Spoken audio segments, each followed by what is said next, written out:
ఆడబిడ్డలపై నేరాల విషయంలో కఠినంగా ఉంటాం.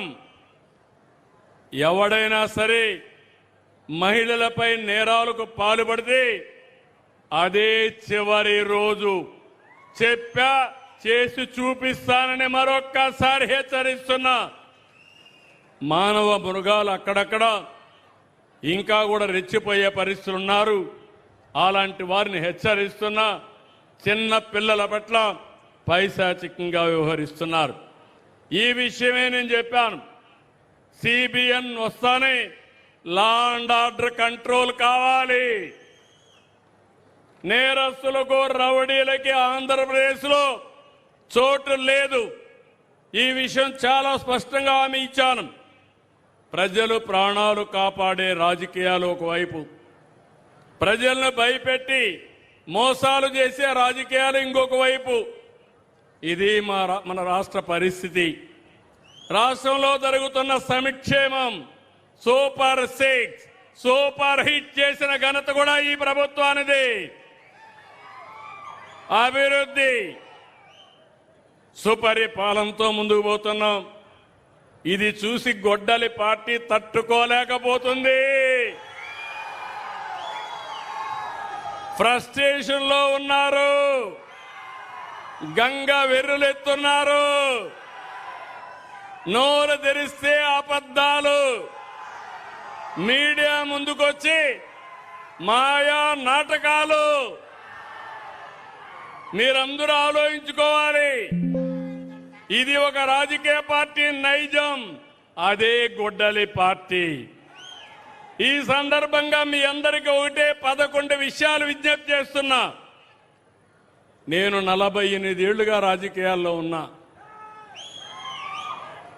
నేనెప్పుడు కూడా ఏదైనా నా మీద 23 క్లేమోర్ మైన్స్ వెంకటేశ్వర స్వామికి లాంఛనాలు ఇవ్వడానికి పోతా ఉంటే ఆ రోజు నక్సలైట్స్ నా మీద బ్లాస్ట్ చేస్తే నేను రాజకీయం చేయలేదు.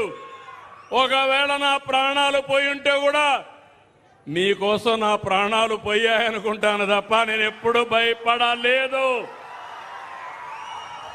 సాక్షాత్ వెంకటేశ్వర స్వామి నన్ను కాపాడి మీకు మళ్ళా ఈ పనులు చేయమని పునర్జన్మనిచ్చాడు తప్ప ఇంకోటి కాదని చెప్పి నేను మీకు తెలియజేస్తున్నా.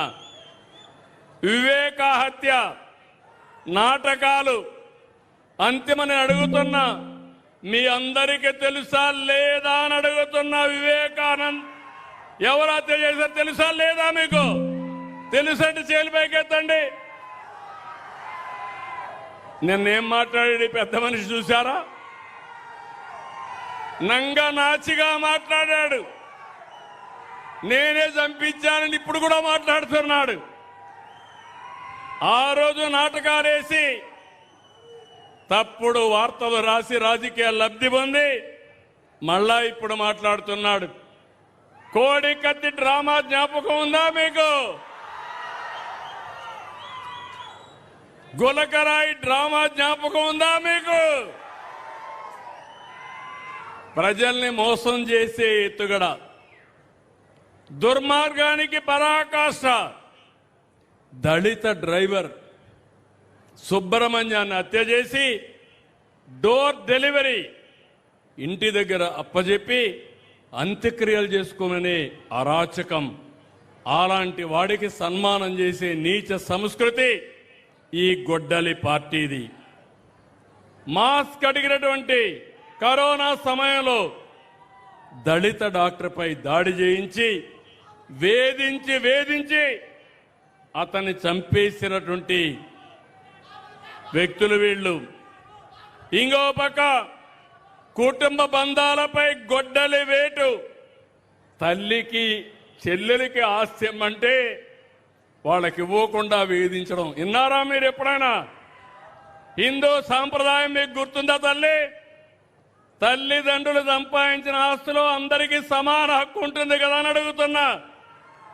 తల్లికి తిండి పెట్టిన వాడు పెన్నమ్మకి బంగారు గాజులు తొడిగిస్తారా అంట. అట్లుంది ఈయన వ్యవహారం. ముందు మీ ఇంట్లో కట్టుకోమన్నా. ఏమమ్మా కరెక్ట్ అవునా కదా? తల్లిని చూడాలనా లేదా బిడ్డలు? అలాంటి తల్లిని చూడని బిడ్డలు మిమ్మల్ని చూస్తారంట. చూస్తారా? నమ్మకమేనా? వాళ్ళ చెల్లిని చూడలేకపోతే నిన్ను చూస్తారని అడుగుతున్నా నేను. ఇంకొక పక్కన హిందూ దేవాలయాలపైన దేవుళ్లపైన దాడులు. ఇది ఎక్కడిదో నాకు అర్థం కాలేదు. అపవిత్రమైన కార్యక్రమాలు, కుట్రలు, తప్పుడు ప్రచారాలు, అంటే మత విద్వేషాలు రెచ్చగొట్టడానికి, లేనిపోని సమస్యలు సృష్టించడానికి పోలవరం, అమరావతి, పెట్టుబడులు, అభివృద్ధి పైన గొడ్డలి పార్టీ వేటు. నందం సుబ్బయ్య, చంద్రయ్య, జల్లయ్య పీకలు కోసి నడి రోడ్డు మీద చంపేయడం, అలాంటి రక్తదాహం, గంజాయి బ్యాచ్లకు ప్రోత్సహించడం, మాట్లాడితే రప్పా రప్పా రంకెలు, జంతు రక్తంతో కటౌట్లకు అభిషేకాలు. ఇక్కడుండేది సిబిఎన్. నా దగ్గర తోక తిప్పితే ప్రజాహితం కోసం తోక కట్ చేస్తాను తప్ప ఎవరిని అలో చేయను. చేయాలనా లేదా అని మిమ్మల్ని అడుగుతున్నా. మీకు న్యాయం చేయాలి. అభివృద్ధి చేస్తే చాలదు, సంక్షేమం ఇస్తే చాలదు. మీ ఆస్తులకు రక్షణగా ఉండాలి, మీ ప్రాణాలకు రక్షణ ఇవ్వాలి. అప్పుడే నేను మీ అందరికీ నిజమైన సేవ చేసిన వ్యక్తిని అవుతాను. కారు కింద సొంత కార్యకర్త సింగయ్యను దొక్కిచ్చారు. కడపలో అవినీతి ఆస్తుల పంపకాల కోసం పెద్ద దస్తగిరిని చంపేశారు.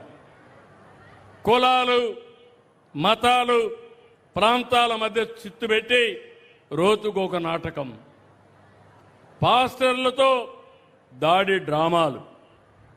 5 ఏళ్లుగా రాష్ట్రంలో ప్రతి ఒక్కరికి నిద్ర లేకుండా చేశారు. ప్రజలకు నరకం చూపించారు. కడాన నన్ను కూడా ఏం చేశారో చూశారు. కనీసం నోటీస్ ఇవ్వకుండా ఒక సాయంత్రం చేసేపోయి జైల్లో పెట్టేసే పరిస్థితికి వచ్చారు. మీరే నన్ను కాపాడుకున్నారు, ఉద్యమాలు చేశారు. అంటే నేను ఇక్కడ అడిగేది, ఈరోజు మీ అందరికీ ఫ్రీడమ్ వచ్చిందా లేదా అని అడుగుతున్నా. భయం పోయిందా లేదా అని అడుగుతున్నా. ఈ తెలుగుదేశం పార్టీ, ఎన్డీఏ పార్టీ ప్రజలకు ఇచ్చింది మొదటిది ఫ్రీడమ్ ఇచ్చాం. మీ ఆస్తులకు, ప్రాణాలకు రక్షణ ఇచ్చాం. మీకు స్వేచ్ఛనిచ్చిన పార్టీ ఎన్డీఏ పార్టీ. అవునంటే గట్టిగా చెప్పండి, కూడా చెప్పండి. ఇప్పుడు చెప్పండి, అధికారంలో ఉన్నా ప్రతిపక్షంలో ఉన్నా అది గొడ్డలి పార్టీ అవునా కాదా అని మీరే నిర్ణయించాలి. నేను చెప్పింది అనునిత్యం మీరు ఆలోచించుకోండి. చరిత్రలో ఒకటి ఉంది, మీరు గుర్తుపెట్టుకోవాలి. నరకాసురుడు వధ జరిగితే దీపావళి జరుపుకుంటున్నాం సంవత్సరం. దేనికోసం? నరకాసురుడిని గుర్తుపెట్టుకొని చెడుని ప్రోత్సహించకూడదని, అవునా కాదా? అలాంటిది మీరు గుర్తుపెట్టుకోవాలి. ప్రజాస్వామ్యంలో గొడ్డలి పార్టీకి చోటు లేదు. సమాజానికి గొడ్డలి పార్టీ హానికరం.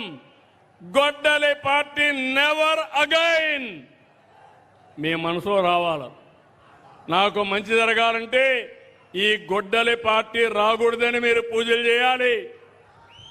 అలాంటి వారికి దగ్గర పోవడానికి ఎవరు సాహసం చేయొద్దండి. ఎవరైనా మీ గ్రామంలో ఉన్నా నేను ఒకటే చెప్తున్నా, గొడ్డలి పార్టీ అంటే మీరు సహకరించద్దండి. సహకరిస్తే మీకు మీరే చెడు చేసుకున్నట్టు అవుతుంది. నేను రాజకీయాల్లో చాలా చూశాను, ఎన్నో పోరాటాలు చేశాను. కానీ ఇలాంటి నేర చరిత్ర, ఇలాంటి విచిత్రమైన మనస్తత్వాన్ని నా జీవితంలో చూడలేదు. ప్రజారోగ్యమే కాదు, ప్రజాస్వామ్యాన్ని, రాష్ట్రాన్ని కాపాడుదాం. ప్రతి ఒక్కరూ మద్దతుగా నిలవండి. మనం అనుకున్న హెల్తీ, వెల్తీ, హ్యాపీ సొసైటీని ఏర్పాటు చేసుకుందాం. 2047కి స్వర్ణ ఆంధ్రప్రదేశ్గా తయారు చేసే బాధ్యత ఎన్డీఏ ప్రభుత్వాన్ని. తెలుగు జాతి ప్రపంచంలోనే నెంబర్ 1 జాతిగా తయారు చేసే బాధ్యత మేము తీసుకుంటాం. యువత ఎవరైతే టీనేజర్స్ ఉన్నారో జంజీ వాళ్ళకు కూడా చెప్తున్నా, ఈరోజు మనందరం కూడా ఇన్స్పైరింగ్ టైంలో ఉన్నాం. నేను ఆలోచించే విధానాలు పాత పద్ధతిలో లేవు. ట్రాన్స్పరెన్సీ తీసుకొస్తా, టెక్నాలజీ తీసుకొస్తా. ఎక్కడికి పోయే పని లేకుండా మీ ఇంట్లో కూర్చుంటే మీకు పని చేయించే బాధ్యత నేను తీసుకుంటానని మీ అందరికీ హామీ ఇస్తున్నా. అందుకే ఇక్కడికి వస్తే మీరు ఒకసారి చూస్తే ఇక్కడే ఆఫీసర్లు ఉన్నారు, జిల్లా యంత్రాంగం ఉన్నారు, వాళ్ళందరినీ చూస్తున్నారు మీరు. నేను మొత్తం ఈరోజు మీ ముందరనే ఏమేమి సేవలు ఇచ్చామో చెప్తున్న, టెక్నాలజీ ఎట్లా వాడామని చెప్పా. ఇప్పుడే సంజీవని ప్రాజెక్టు ద్వారా మీ ఆరోగ్యం కాపాడతామని ఎట్లా చేయాలని మీకు నేర్పించాం. రెండోది, ఈరోజు ప్రభుత్వం అనేక కార్యక్రమాలు ఇస్తున్నాం. ఒక పక్క డబ్బులు మీ అకౌంట్లో వేయడం, పేదల సేవలో డబ్బు తీసుకొచ్చి మీకు ఇవ్వడం చేస్తున్నాం. ఇంకో పక్క అన్నా క్యాంటీన్ కానీ, మధ్యాహ్న భోజనం కానీ, సోషల్ వెల్ఫేర్ హాస్టల్స్లో కానీ అనేక విధాలుగా కైండ్ కింద మనం పేదలకు సేవలు అందిస్తున్నాం. ఇంకో పక్కన సర్టిఫికెట్లు మొదలుకొని అనేక సేవలు ప్రభుత్వం ఇస్తూ ఉంది. నేను అవన్నీ కూడా ఈరోజు మన మిత్ర వాట్సాప్ గవర్నెన్స్ తీసుకొచ్చాను. అందరికీ సెల్ ఫోన్లు ఉన్నాయి. ఉన్నాయంటే చేలు పైకెత్తండి. అందరికీ సెల్ ఫోన్లు ఉన్నాయి. మన మిత్ర వాట్సాప్ గవర్నెన్స్ తెలుసంటే చేలు పైకెత్తండి. మన మిత్ర తెలిసిన వాళ్ళు వాట్సాప్ గవర్నెన్స్ తెలిసిన వాళ్ళు చేలు పైకెత్తండి. ఇంకా నేర్చుకోవాలా, కొంతమంది నేర్చుకోవాలా. మా కలెక్టర్ కూడా నేర్పించాలి.